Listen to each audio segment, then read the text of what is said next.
किस्सा है। चांद नगर नामी गांव में बिट्टू नाम का लड़का अपनी बीवी छम्मो और माँ बाप के साथ रहता था। छम्मो और बिट्टू दोनों बहुत मेहनती थे। छम्मो गांव के घर जा जाकर चूड़ियाँ बेचा करती थी, जबकि बिट्टू बर्तनों वाली दुकान पर मुलाजमत करता था। एक दिन बिट्टू अपनी फैमिली के साथ बैठा होता है। बेगम, अब्बू और माँ जी, आप लोगों को क्या लगता है कि हम कभी अमीर हो सकेंगे? बिट्टू जी, अगर हम इसी तरह मेहनत करते रहे और माँ जी और अब्बू की दुआएं लेते रहे तो एक दिन हमारे दिन भी जरूर फिर जाएंगे। बिट्टू बेटा, तेरी बीवी बहुत अक्लमंद है। कितनी समझदारी वाली बात की है इसने। हाँ, वो तो है। हमारी बहू बहुत सब्र वाली और बहुत अच्छी है, वरना आजकल की बहुएं तो सास ससुर का जीना आराम कर देती है। उसी गांव में मीठे नाम का लड़का अपनी बीवी नसीबो, कैंची और सास के साथ रहता था। मीठा हमेशा की तरह कामचोर था और सोता रहता था। मीठे की सास ने एक बकरी पाली हुई थी, जिसका दूध बेचकर वो गुजर बसर करती थी। नसीबो, जाकर मीठे कामचोर को उठा और बोल, कभी तो काम में मेरी मदद कर दिया कर। अम्मा, वो कामचोर कहीं तेरी मदद कर ही न देते। खैर, मैं जाके उठाती हूँ। फिर नसीबो मीठे के पास आती है। मीठे, उठ, हर वक्त सोता रहता है। मेरी अम्मा बहुत गुस्से में है कि तेरा शोर बहुत है, डरा मैं। और मोटी नाक वाली औरत, तू और तेरी माँ ने मेरी जिंदगी हराम करके रख दी है। सुकून से सोने भी नहीं देते। मीठा गुस्से में घर से निकल जाता है और एक जगह से गुजरता है तो उसकी नजर छम्मो पर पड़ती है। छम्मो एक घर में चूड़ियाँ बेच रही होती है। ये देखकर मीठे के जहन में एक आइडिया आता है। अरे वाह, औरतों की चूड़ियाँ और मेकअप का कारोबार तो बहुत अच्छा होता है। इस कारोबार से तो बंदा रातों रात अमीर बन सकता है। मैं अभी जाता हूँ और अपने दोस्त से इस कारोबार की बात करता हूँ। फिर मीठा वहाँ से चल पड़ता है। बिट्टू जिस दुकान पर मुलाजमत करता है उसका सेठ मीठे का दोस्त होता है। मीठा वहाँ आ जाता है। मीठे, आज तुझे कैसे मेरी याद आ गई? कहाँ गायब है आजकल? और सुना, काम क्या कर रहा है तू? बस यार, नौकरी कब की छोड़ दी मैंने। नौकरी में बहुत मेहनत करनी पड़ती है। मीठे भाई, नौकरी में मेहनत तो करनी पड़ती है, इसी चीज के तो हमें पैसे मिलते हैं। और मोटे पेट वाले गेंडे, अपना मुंह बंद करके काम पर ध्यान दे। बड़ा आया मुझे भाषण देने वाला।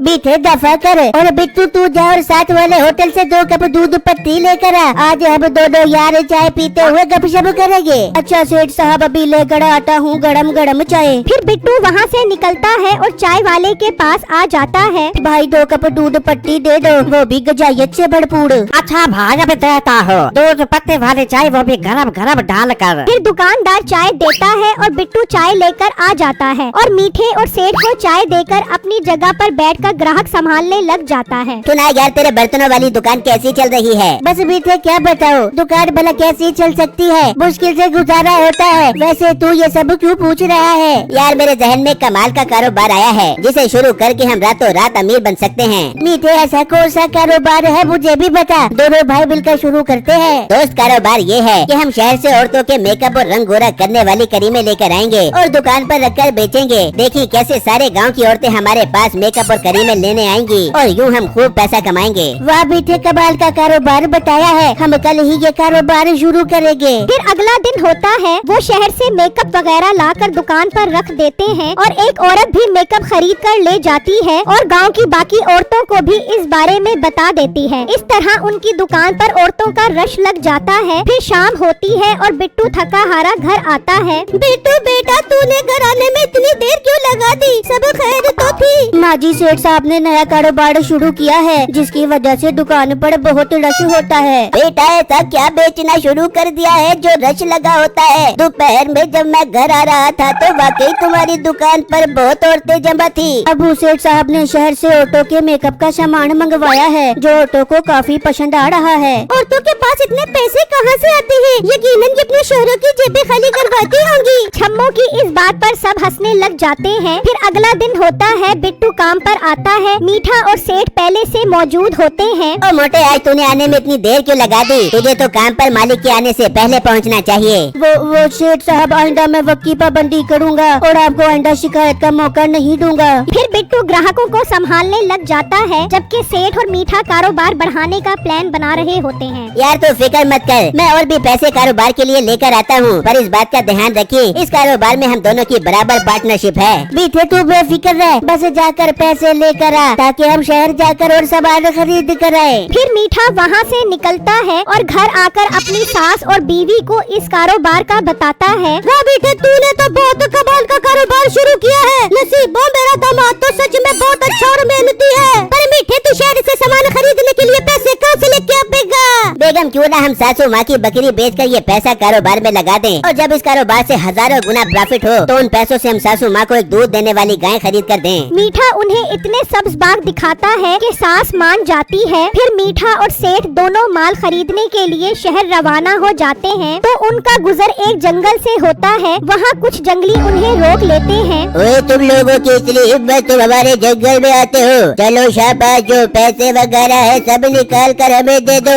वरना तुम्हें आग में भून कर मजे ले लेकर तुम्हारा गोश्त खाएंगे।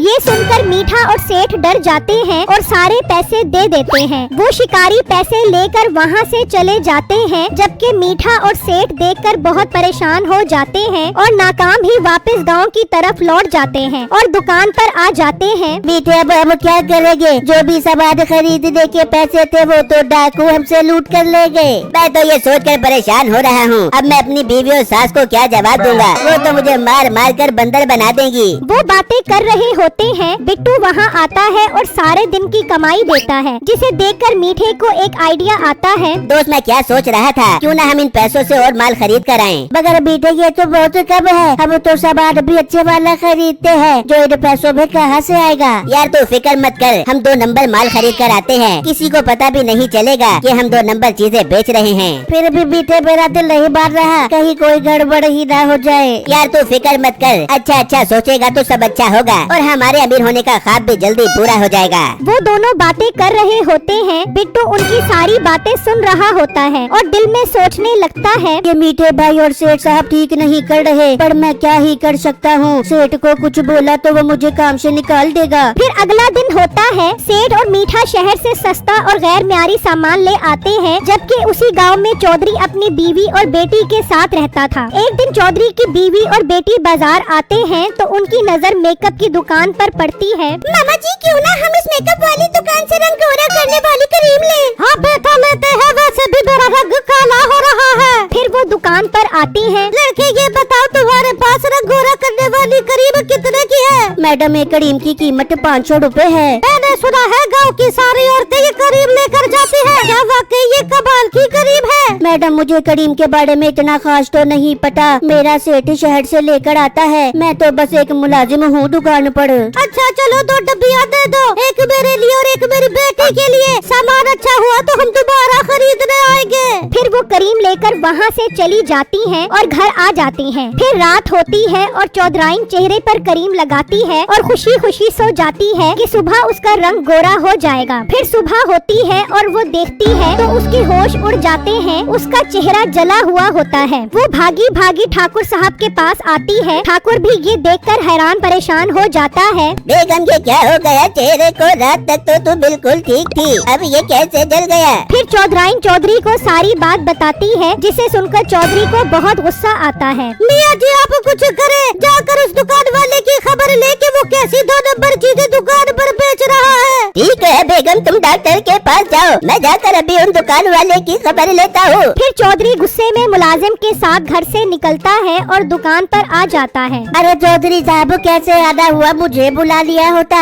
ये सब छोड़ो, ये बताओ दुकान का माल कहाँ से लाए हो? कल मेरी बीवी तुम्हारी दुकान से रंग गोरा करने वाली क्रीम खरीद कर गई थी, जैसे ही लगाई सुबह उसका सारा चेहरा जल गया। पर चौधरी साहब मैं तो 1 नंबर माल शहर से लाया था, जरूर किसी और वजह से चौधरानी साहबा के साथ ऐसा हुआ होगा। बिट्टू आखिर बोल पड़ता है। चौधरी साहब मेरा सेठ झूठ बोल रहा है, इसने कम पैसों में ज्यादा माल खरीदा है जो 2 नंबर है। ओ मनहूस लोगों, तुम्हें 2 नंबर चीज बेचते हुए शर्म नहीं आती? हराम खाते हो और हराम अपने घर वालों को भी खिलाते हो। चौधरी साहब इन्हें तो अब आप सजा दे, इनके मुंह पर यही क्रीम लगाकर पुलिस के हवाले कर दे। फिर वो मीठे और सेठ दोनों के मुंह पर क्रीम लगाते हैं और पुलिस के हवाले कर देते हैं। इस क्रीम की वजह से उन दोनों का चेहरा जल जाता है। ये उनके लिए सबसे अच्छी सजा थी। चौधरी बिट्टू के सच बताने पर बहुत खुश होता है और वो उसे इनाम में पैसे देता है और बिट्टू उन पैसों से 1 नंबर मेकअप बेचता है और उसके पास रश लगना शुरू हो जाता है।